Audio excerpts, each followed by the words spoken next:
Hello, it's Ruby and I'm so excited for today's video because it feels like I haven't sat down and done a book video for ages, and I do love filming these, even though they always take ages because I ramble a lot about the books that I love, and all of these are books that I love. They are all related to winter, to kind of festivity. These are great books if you want to feel festive and you want to capture that kind of magic and beauty and like the spirit of Christmas. These are the books that I turn to when I want to kind of recapture that spirit of Christmas. And so if you are looking for something new to read, then hopefully you will find something here. So let's get started. I have, I think, 15 books in total, and I don't own copies of all of them, so these are the ones that I own, but I will be recommending more than that. Alright, so the very first one, Letters from Father Christmas by J.R. Tolkien. This wasn't published during his life, and the letters were only found in an archive by, I think it was Liz Stanley. But every Christmas J.R. Tolkien would write a letter from Father Christmas and address it to his children, and then when they woke up on Christmas morning there would be a letter from Father Christmas waiting. And these are just filled with so much whimsy, so much joy, so much magic. And I think what makes it even more magical is the fact that they were written with the love of a father for his children. Like, that in itself, just the story behind it, makes it even more wonderful. If you are going to read them, I would recommend reading it in facsimile. So this is the edition I have, and it's got the facsimiles of the letters next to the transcription. The first time I read this book, when I was maybe 12, I just read the standard text, but it's so special to see the handwriting here, just the tiny details like postage marks that he's added, or like the different handwritings, and oh, it's just wonderful. This is my favourite.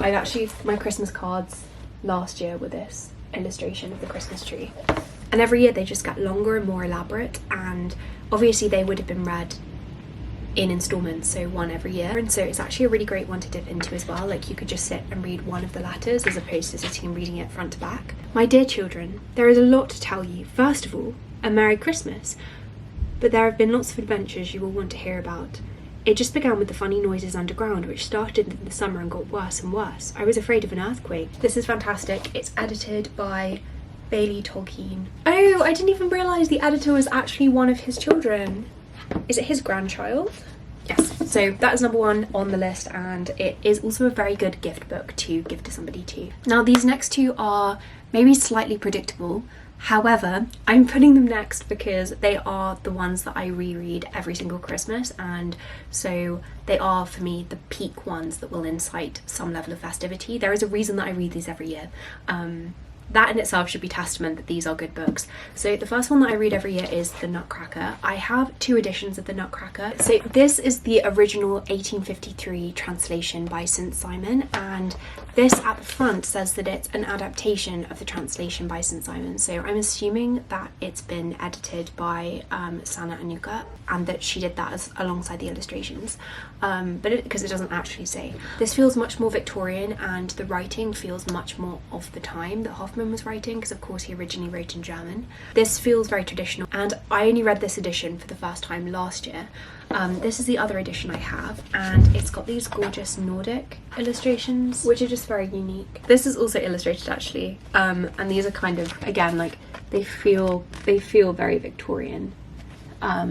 Like they feel much more like the Alice in Wonderland original illustrations. I don't know, both of these are good for different reasons. This definitely feels more festive, because I really associate the Victorians with Christmas. Of course, the Victorians are accredited with having invented Christmas as we know it today. Of course, you'll be familiar with The Nutcracker, but the book is actually very different to the ballet. So in the ballet, the young girl is called Clara, but in the book, Clara is the name of the doll and the young girl is called Marie. It's the magical story of young Marie who defends an ugly nutcracker that her uncle Drosselmeyer has made. She rescues the nutcracker from her brother, and then there is a war with the Mouse King, and they travel to the land of sweets. There is just so much whimsy.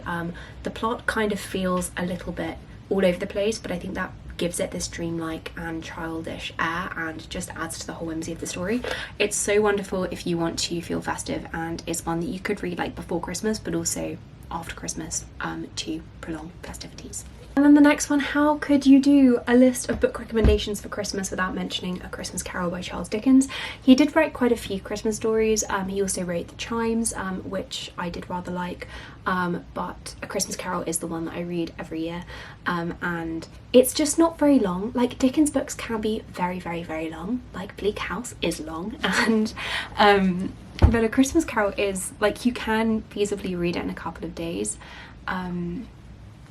And I'm not going to kind of go through the story because you will know the story of A Christmas Carol, but if you haven't read it, I would really recommend reading it because it will feel nostalgic because you are familiar with the story. And for that reason, it's also a very good way to get into Charles Dickens, because if you know the plot before starting a classic, it can help you to make sense of the more difficult language. So if you are just wanting to get started with classics, this is definitely a good one to go for, and there is no better time to read it than obviously at Christmas. My favourite line, like one of my favourite lines in all of literature is he knew how to keep Christmas well. Let's take a turn and go for a non-fiction book. I've read quite a few books on the history of Christmas, but my personal favourite is A Christmas Cornucopia, The Hidden Stories Behind Our Yuletide Traditions by Mark Forsyth. Mark Forsyth is a presenter, I think, on BBC Radio 4, at least he used to be, and he's written quite a few books, and they're all very funny. Like, he is just such a fun writer to read, but it's also very educational. So it takes different questions and different traditions and then it tracks it through history, and Mark Forsyth explains where they came from. So the chapters are Advent, Santa Claus, Christmas dinner, the Christmas tree, and why December 25th. It's also not very long, as you can see, so you could definitely read this on the lead up to Christmas very easily. But it's very funny, and if you just want to learn more about Christmas and where it came from, then that's definitely the book to try.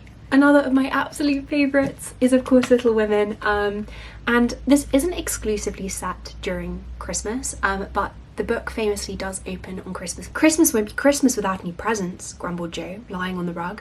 It's so dreadful to be poor, sighed Meg, looking down at her old dress. I don't think it's fair for some girls to have lots of pretty things and other girls nothing at all, added little Amy with an injured sniff. We've got father and mother in each other anyhow, said Beth contentedly from her corner. The four young faces on which the firelight shone brightened at the cheerful words, but darkened again as Jo said sadly, We haven't got father, and shall not have him for a long time. She didn't say perhaps never, but each silently added it, thinking of father far away where the fighting was. So it opens right before Christmas, and they are deciding what they want to get their mother for a Christmas present. This just chronicles the story of the March sisters. It's domestic and it's set within the home, and it really just triumphs and like shows us how important girlhood is, how important the home is. It's just such a heartwarming story, and it's one of those books that you just constantly want to be reading. This is one of the ones that I just like to dip into every now and then because it just brings so much joy, and even in the passages where it's summer or it's spring or it's autumn, it still kind of has an air of festivity just because of the kindness and the warmth between the sisters, and kind of the strength of family, because of course that's what encapsulates Christmas. So Little Women, if you haven't read this before, then I do envy you slightly. Well, actually a lot, because you get to read it for the first time. So I would highly recommend. Also, this edition, this is the Puffin Classics, Puffin in Bloom edition. It's about £10. It's actually really quite affordable considering how beautiful it is.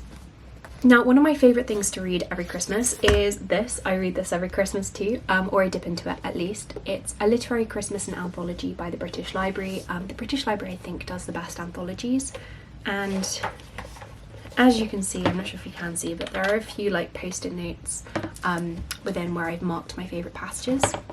So there are different headings. So for example, this one is Snow and Ice, Christmas Eve, Christmas Day, the lead up to Christmas, New Year, and it collates pieces of classic literature related to that theme. So you've got like poetry by Elizabeth Barrett Browning here, by Milton, Rossetti, and I just love the variety of passages in this. It's a really lovely way to be introduced to authors that you haven't read before. You can try out authors who might seem more daunting when you read them all together. So it was actually this anthology that got me reading Elizabeth Barrett Browning, for example, because I read, I think she's got two poems in here, and it really encouraged me to go and read some more of her work.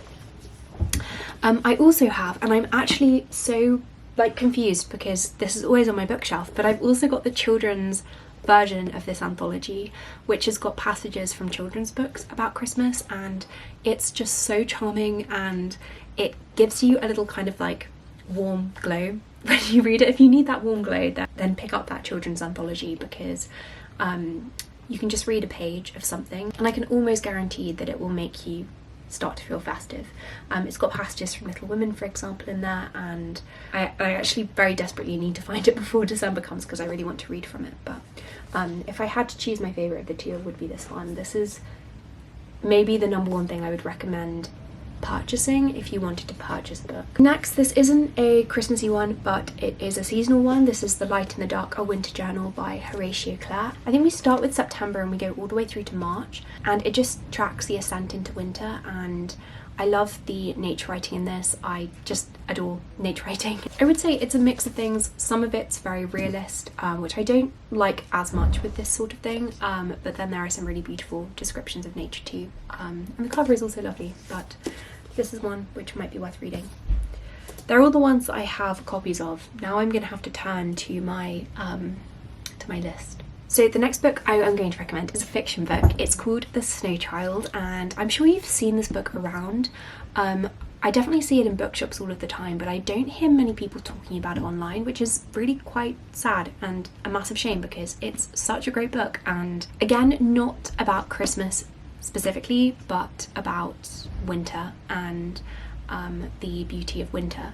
It's about this couple who can't have a child. They live in Alaska and they are growing old, and they are just incredibly morose that they've never been able to have a child. And then one afternoon when it snows, they decide to build a snow child. So they build like a snowman, but it's in the shape of the child that they wish they had. And the moment that they're building it is filled with joy, it's filled with youth, it's filled with kind of love and kindness. And then that evening, I think it's that evening, a girl emerges from the wood and she knocks on their door, and they take her in as their own, they adopt her. And the book just spans over a number of years as the couple raises the child, and it's just again like a very kind of like warming book because of the kindness which is shown, but it's also got the background of Alaska, and a lot of it is related to snow, of course, because the child is made of snow. Then for poetry, if you want to read a piece of poetry, I would recommend reading the Carol Ann Duffy Christmas poems. So while she was the poet laureate, she released a Christmas poem every single year, and they were published in these tiny little square editions, beautifully illustrated every single time with a different illustrator. Like, any of them are good. If you see them in charity shops, then I would encourage you to pick them up. But then I think like 3 years ago, she released a book of all of the Christmas poems together in one place, and so that would be another good choice if you wanted to like read all of them at once. I don't own that book, but I would quite like to own it. It is on my list of books I'd like to buy and read. Next, for something a little bit darker, but I'm going to recommend it because it is still set at Christmas, is A Doll's House by Henrik Ibsen. This starts on Christmas Eve and then ends on New Year's Eve, I believe, and the whole thing takes place within the home. It was written in the late 19th century by Henrik Ibsen, and it's a commentary on the role of women in the home, kind of what the role of women should be, about female liberation, about kind of like control of women. It's very, very, very good, and I was also lucky enough to see it on stage in Oxford like 10 years ago-ish, and it's also very good on stage, so if you ever have an opportunity to watch it, I would recommend. It starts on Christmas Eve as Nora, who's our protagonist, enters the stage. It's all kind of decorated for Christmas with the Christmas tree up and everything, and she's holding all of these packages, all of the presents that she's bought for friends and family. And then her husband enters, and her husband is just so horribly patronising to her and treats her like a child and literally gives her little pet names like little bird or chickadee or these kinds of things, and then he scolds her and gets mad at her for having spent so much money on Christmas presents. So it's kind of got the background of festivity, but it's corrupted festivity, so it doesn't necessarily make you feel like warm and cozy and filled with joy, but it is still very, very good, and it's a Christmas book. Then I've got 2 short stories. So the first is one that I only recently read. I heard about it when I was researching, and then I got really excited because I'd never read it before. It's a Christmas story by Frances Hodgson Burnett, who of course wrote A Little Princess and The Secret Garden, and it's called The Christmas Fog. It's not very long, it's like 4 or 5 pages, and it was published in a magazine around Christmas, I think in like the 1890s. Published in 1915, my mistake. So it's set on this ship which is travelling from London to New York, and there are lots of people on the ship who are emigrating to New York, and this woman decides, she's like this mysterious woman who is travelling by herself, and it occurs to her that the children who are in steerage, who are in 3rd class, might not receive presents on Christmas, and she wants for every single child who is entering the United States to enter with something to their name and enter with something that they like own. And so she embarks on this mission to collect a penny from every single passenger on the ship so that she can then divvy it up and give it to all of the children as a Christmas present. And so it's just a short story showing her like going around the ship and asking everyone for the money, and everyone is more than happy to oblige. I really love it because it's obviously about sharing, about kindness, about generosity. It does have like a slight, I know there's a slight discomfort to it though, especially at the end, and if you read it you'll know what I mean. Then the other one, which isn't Christmassy at all but also kind of reminds me of Christmas, is A Pair of Silk Stockings by Edith Wharton, which is again very, very short, and I think was published in the 1890s. And it's about a woman who goes shopping. She needs to buy some things for her family, and she becomes tantalized by this pair of silk stockings, like very extravagant, very expensive, and so she ends up turning the trip around to shopping for herself and buying all of these elaborate, expensive things. And then the story kind of ends with her on the omnibus on her way back home, wishing that the journey will never end. It's very haunting, and I put it here because the excess and the splendour feels very Christmas-like. I'm just jumping in while I'm editing because as I was reviewing that clip, I realised that I've just not communicated what I was trying to communicate, because what I said just there makes me sound really, really critical of the story and of her, but actually it's kind of the opposite. I think it offers an interesting antidote to some of the other conceptions of generosity which arise when we're thinking about Christmas. Because what Edith Wharton is drawing attention to in the 1890s when she writes this story is that women are expected to show a kind of generosity which men aren't expected to show. Like, we want to be generous, we want to be kind, but what the story is illuminating is the expectation is different, and that women, particularly mothers, are expected to give up a certain amount, and they're, chided if they don't give that up and if they do anything for themselves. So in this story, she has one afternoon to herself, and yet we are kind of encouraged to think critically about her.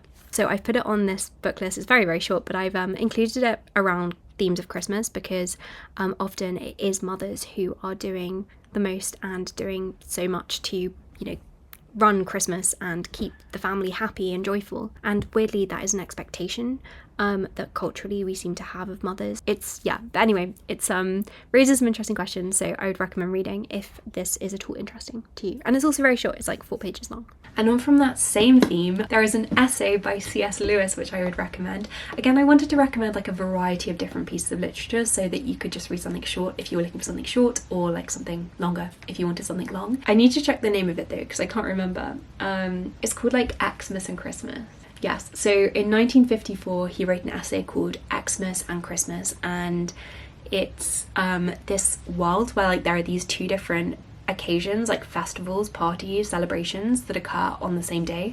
One is called Xmas and one is called Christmas. It's an article which is written for people in England, but it's written as if it's a different culture, and so it becomes this commentary on the difference between Xmas and Christmas. And C.S. Lewis uses this framework to kind of criticise the consumerism of Xmas and encourages people to like turn towards what Christmas is meant to be and the things that are meant to be celebrated around Christmas. And it's it's a very amusing essay, and it does make you think. Okay, so then this novel is not Christmassy again per se, but it does have that dark Christmas energy, sort of like Yuletide Pagan, and that's Jamaica Inn by Daphne du Maurier. This was published in the 1930s, and it's about this young woman. She's 23 and she is sent to Cornwall to stay at this inn with her aunt, and everything is just slightly like off and mysterious, and she has no idea what's going on, and she knows that there are secrets at play but she doesn't know what they are, and it's all during winter, and so it does kind of have that like I don't know, it does have that like kind of heavy Yule feel to it. I don't really know how to explain it, but it does kind of like, it is a great book for this time of year. And then finally, the final book I'm going to recommend is The Frost Fair by Natasha Hastings. I do own a copy of this, but I can't find it on my bookshelf, so I'm gonna have to put a picture on instead. This is Natasha Hastings' wonderful debut, and it's just so magical.